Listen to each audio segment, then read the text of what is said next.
As redes sociais são um megafone, exatamente o que você falou, dá mais visibilidade. Como megafone, ela pode dar visibilidade a coisas boas ou coisas ruins. Se preponderam as coisas distorcidas, é porque preponderam as coisas distorcidas na humanidade. E não foi a rede social que fez isso. É importante que a gente não transfira para algo um problema que é nosso. E sempre nos vitimizando, né? A tecnologia que está fazendo isso comigo. Não, fui eu que fiz a tecnologia.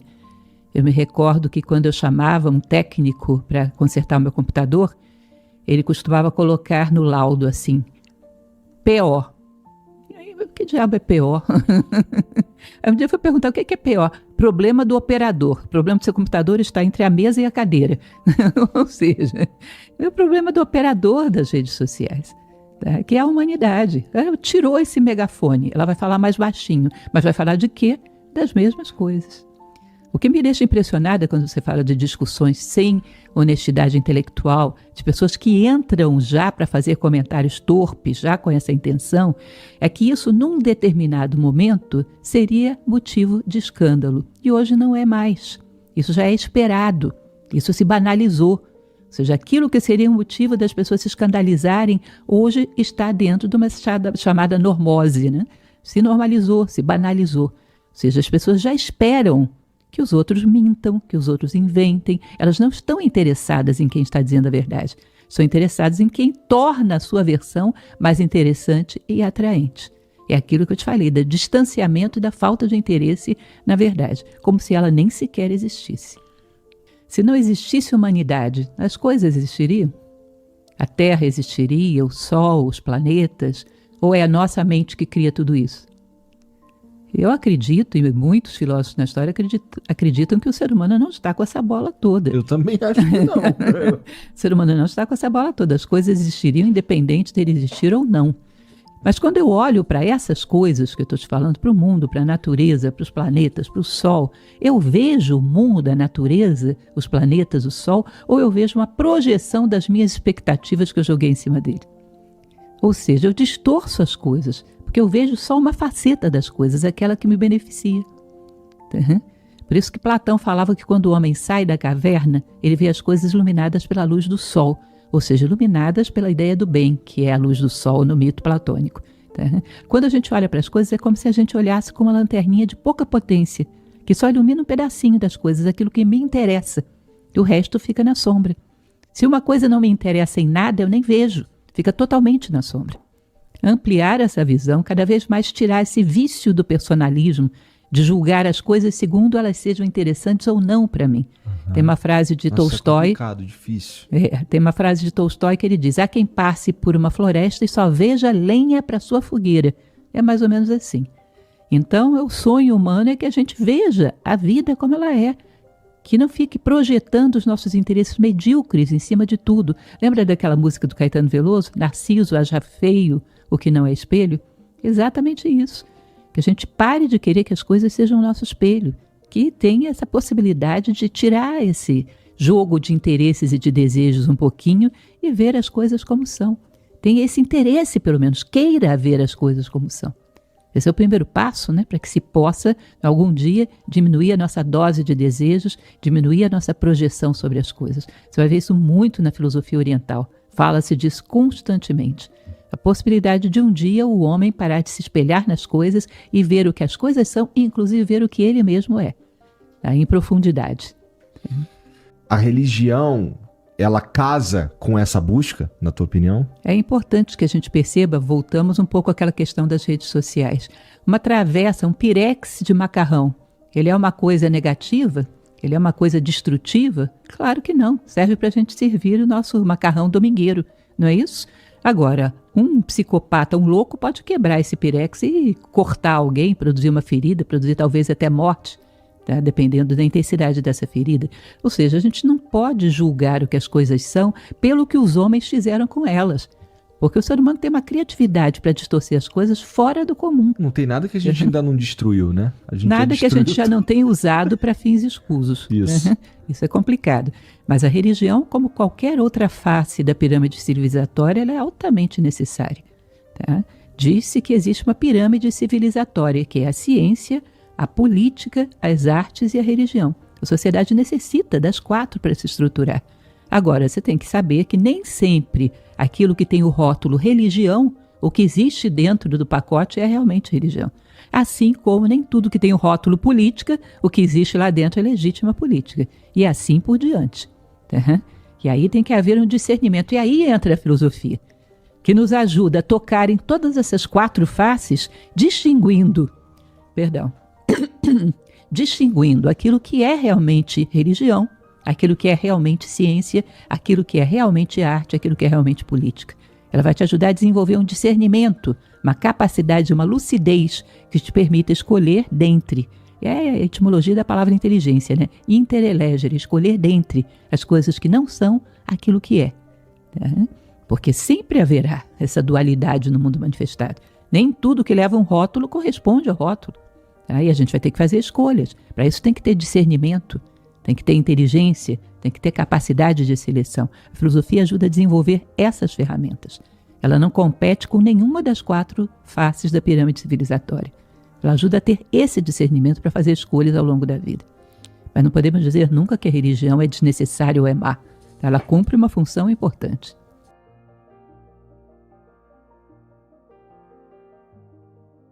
Imagina você o seguinte, que eu estivesse caminhando nessa sala. Estou caminhando aqui. Aí eu te pergunto, Igor, eu estou indo na direção certa ou na direção errada? O que você me perguntaria? Para onde você está indo? Para onde eu estou indo. Aí eu te digo, eu estou indo para a sua prateleira. Agora está certo, né? Agora está errado. E quem não quer ir a lugar nenhum? O que é o certo ou o errado? O verdadeiro e o falso? O bom ou o mal? O honesto ou o desonesto? Para quem não quer ir a lugar nenhum. Você percebe que toda conjuntura de valores nasce quando você tem um propósito claro, um sentido de vida? Tá? Nele se encaixam todos os projetos que você tenha. Podem se encaixar aí, mas um projeto não é suficiente para justificar uma vida. Meu sonho é ir a Paris. Tá bom, e o dia seguinte, quando você voltar de Paris, vai viver pelo quê?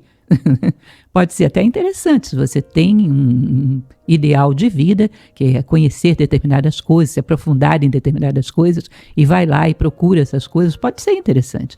Quero conhecer um pouco da arte, quero compreendê-la mais profundamente, pode ser interessante, pode somar para o teu sentido de vida, mas ele só não é sentido de vida. Projetos são projetos. Hoje você para uma pessoa na rua e pergunta para ela qual é o seu sentido de vida, ela vai te falar de um projeto. Eu quero ter uma casa, um carro, quero viajar pelo mundo. Ela vai te falar de um projeto. E quando ela atingir isso, o que vem depois? Vai ter que inventar outra coisa. Aí vai chegar um determinado momento que fica entediado, porque vai chegar à conclusão que já inventou de tudo e não se satisfez. Não encontrou uma resposta essencial para a vida. Ou vai acontecer algo parecido com o que aconteceu comigo, que foi... E agora? Para que eu existo? Não era ganhar dinheiro o jogo, né? O jogo era outro. Digamos que eu coloque como propósito de vida justiça e fraternidade. No meio do caminho eu descobri que poderia ser também, sei lá, a bondade, a generosidade. Não tem problema nenhum você acrescentar ou substituir, porque a justiça e a fraternidade não podem ter te feito mal. Não tem contraindicações. Tá? Então aquilo que você visualiza nesse momento como o que mais necessitaria para pisar no próximo degrau que está diante de você. Você coloca esse valor como meta. O nível de ser humano que eu sou nesse momento, o que eu necessitaria para poder passar para um outro nível de consciência, para me tornar um ser humano um pouco melhor. Percebe o que está te impedindo de levantar a perna e colocar no próximo degrau. Ou seja, a virtude que atuaria aí, que te ajudaria a dar esse passo. Às vezes a gente foge um pouco da resposta porque ela é bem incômoda. Tá. Né? Ela é bem incômoda. Porque se eu perguntar qual é a virtude que te falta mais na tua vida como um todo, pode ser complicado. Mas para pisar no próximo degrau, em geral, a gente tem uma certa ideia. Eu quero ser uma pessoa bem-sucedida, não levanto da cama pela manhã de jeito nenhum. Você sabe que você está lutando contra a preguiça. Não, o que eu necessito é, sei lá, desenvolver a virtude da reflexão. Tá bom, ela é boa. Mas o que você está precisando vencer agora é a preguiça, meu caro. O que está te freando nesse momento, em geral, a gente sabe. Em geral, sabe. Faz sentido. E me pegou essa daí, tá? Você atirou no escuro e me acertou. Pois é, Eu cara. costumo ser muito ruim de pontaria, me desculpe. Não, pegou em cheio, inclusive. O lance de acordar cedo, por exemplo. Tá, essa foi pra mim. O Não? próximo passo, a ferramenta que você precisa é essa. Tá? E vencendo as coisas que te travam. E aí você sobe um degrau de consciência, vê as coisas de maneira mais ampla, mais clara, aproxima um pouquinho dessa visão verdadeira que estamos buscando. É menos uma venda nos olhos. Preguiças era uma venda nos teus olhos, não estava te deixando ver um monte de possibilidades. Agora você as vê. Eu acho que todos temos algum grau de todos os defeitos. Mas o problema é, quando eu vejo, eu sei que tenho e cuido, não tem perigo. Se eu chegar para uma pessoa e disser, olha, você é preguiçoso, eu sei, professora, mas eu estou lutando com isso, viu? Estou de olho, estou tentando vencer. Eu não me preocupo com ela. Agora, se você chega para uma pessoa e diz, você é preguiçoso, eu, de jeito nenhum, esse vai se dar mal. Esse vai se dar mal. Todos nós temos a dose de todos os defeitos, porque somos um microcosmo, como diz Platão, né? Um microcosmo dentro do macrocosmo, a sua imagem e semelhança. O problema é as coisas que estão sob o teu controle consciente e as que não estão. Tá? Como dizia Carl Jung, quando você vira as costas para um problema, ele não deixa de existir, ele te pega pelas costas. Tá? Então, quando temos um controle consciente das coisas, elas não nos pegam mais. Elas ficam ali sob controle. Tá? Mas pra você perceber esse tipo de coisa, você precisa estar procurando mesmo, né? Com certeza. Não dá pra você... Isso não cai do céu, uma informação como essa. Tipo, você precisa estar mesmo buscando ser um ser melhor, né? Se você não quer capinar o campo, você nunca vai atrás de enxada. Para quê? O que eu vou fazer com enxada? Se eu quero melhorar a mim mesmo, aperfeiçoar a mim mesmo como ser humano, eu vou procurar as ferramentas que servem para isso, porque agora eu tenho alguma coisa para fazer. Se eu não tenho sentido nenhum, por que procuraria? Por que iria atrás dessas coisas? Na verdade, como eu te falei, eu não posso despertar os demais, eu posso ajudar no parto daqueles que estão grávidos, né? Posso fazê-lo. Mas quem quiser ouvir, quem tiver interesse, nós estamos falando, jogando as nossas sementes. Pessoas que já têm um nível de questionamento um pouco mais profundo, pessoas que estão incomodadas agora. Tá? A ideia é mostrar como a filosofia pode ser uma ferramenta útil para que você cresça como ser humano, independente do nível de inquietude que você está.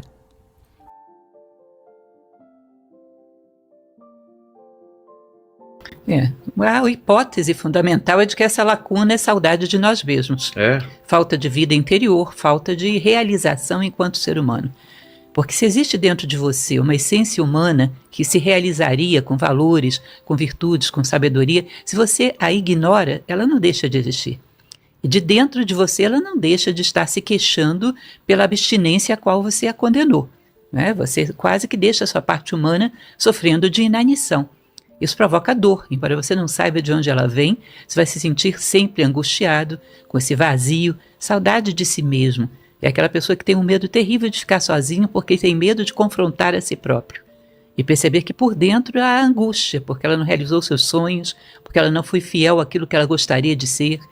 Então, esse vazio interior de não termos uma identidade profunda, não termos construído aquilo que a gente se propunha na vida, muitas vezes vai fazer com que a gente tenha essa carência que você está falando. Pensamos que são outras pessoas que nós queremos que venham a nós, outras pessoas que nos faltam, quando na verdade nós sentimos falta de nós mesmos.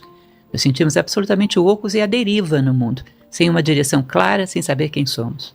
E essa dor que vem do passado, de alguma coisa que aconteceu e que a gente não pode mudar, como curar isso? Bom, muitas vezes a gente chama isso de um trauma, né? Para a filosofia, um trauma é como se fosse um fato no qual você pendurou uma etiqueta dizendo, eu não aceito aprender com isso. Se eu volto a essa situação e digo, bom, ela me cobrou tal quantidade de dor, mas ela me ensinou tal quantidade de ensinamentos. Bom, perto do que ela me ensinou foi um preço justo. Eu fecho essa conta. Eu aceito que esse ensinamento foi importante, foi necessário, porque senão eu não seria o que eu sou hoje. Eu fecho as contas com o passado. Agora, se eu não volto lá e não aprendo com o que aconteceu, fica uma dor que não teve nenhuma compensação.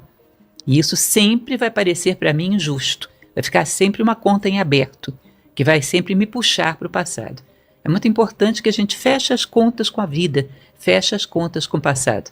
Existe um poeta mexicano, Amado Nervo, Ele tem um poema que eu acho muito bonito, que ele termina dizendo isso: vida, nada me deves. Vida, estamos em paz. Ou seja, fechei as contas. Eu sei que ela me pediu muito, mas ela também me deu muita coisa. Perto do que ela me deu foi um bom preço, não foi caro. Fecho as minhas contas. Eu sou o que sou graças a todas as dores pelas quais eu passei.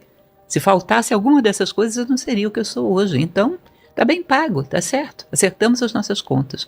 E assim podemos prosseguir. Senão ficaremos eternamente com pontas soltas que vão nos prender no passado. Mas e quando esse passado ele gera pensamentos intrusivos ou pensamentos repetitivos? Isso também é porque eu não... Porque eu entendi essa parte de você contabilizar o que você aprendeu. Mas e essa dor? Porque tem gente que não consegue simplesmente esquecer de algo, né? Aí a gente pode falar de perdão, pode falar de...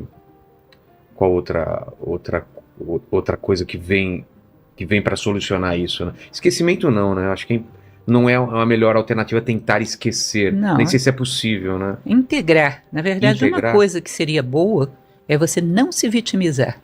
Porque nada acontece ao homem que não seja próprio do homem. Isso é uma frase de Marco Aurélio, imperador romano, grande filósofo estoico, né? Então nada acontece com a Lúcia que não seja próprio da Lúcia. Ou seja, eu vim ao mundo para poder crescer como ser humano. Para isso eu precisava passar por alguma situação desse tipo, para corrigir uma aresta pontiaguda que eu tinha. Eu precisava de uma situação desse tipo. Se não fosse através dessa pessoa, seria através de outra, mas eu teria que passar por aí, porque eu precisava dessa experiência para crescer. Então eu despersonalizo a situação. Perfeito. Não é porque fulano me fez alguma coisa, é porque eu precisava passar por aí, para crescer. Então já vinha ao mundo como se fosse com um cartão cifrado, atraindo as experiências que eu necessitava para crescer. Se não fosse por uma pessoa, por uma circunstância, seria por outro equivalente. Mas necessariamente eu passaria por aí, porque eu tinha essa necessidade de experiência. Assim você despersonaliza os problemas, não existe alguém me perseguindo, alguém contra mim, não, isso é simplesmente a mecânica da vida.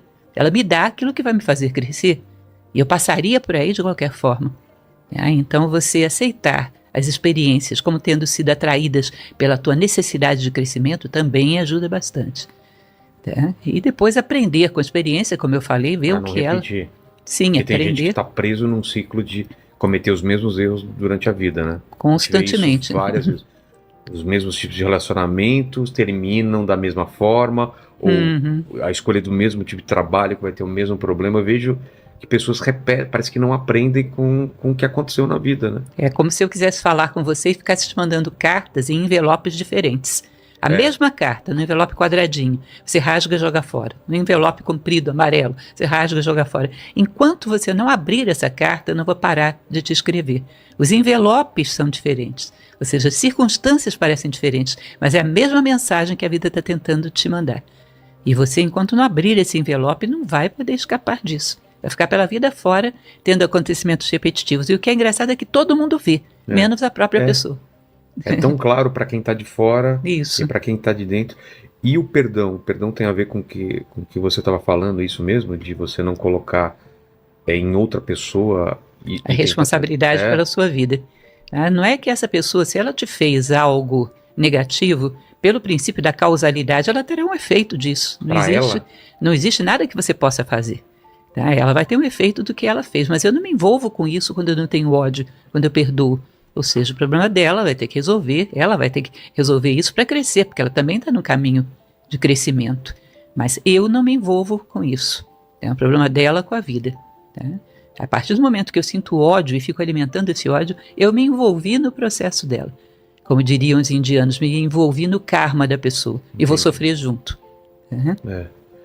Falam que é uma tentativa de vingança, como se você tivesse com uma pedra quente na mão tentando atirar na outra pessoa, mas ela tá te machucando antes de você até atingir outra pessoa, né? E provavelmente nem atinge. E se queimou pela vida fora inutilmente. Exatamente. Veja as postas que você está dando à vida. É como se você imaginasse, bom, eu sou um pássaro. Mas você olha para trás, você só vê terra arrasada. Você não é um pássaro, você é um rinoceronte. Você está arrebentando tudo no caminho. Entendi. Pelas vossas obras vos conhecerei. Olha como fica o mundo depois que você passa. Os locais por onde você passa, as pessoas ficam como? Ficam melhores do que estavam antes de você passar? ou você sai arrebentando tudo, sai baixando a consciência de todo mundo. É muito bom a gente observar que tipo de rastros a gente está deixando no mundo.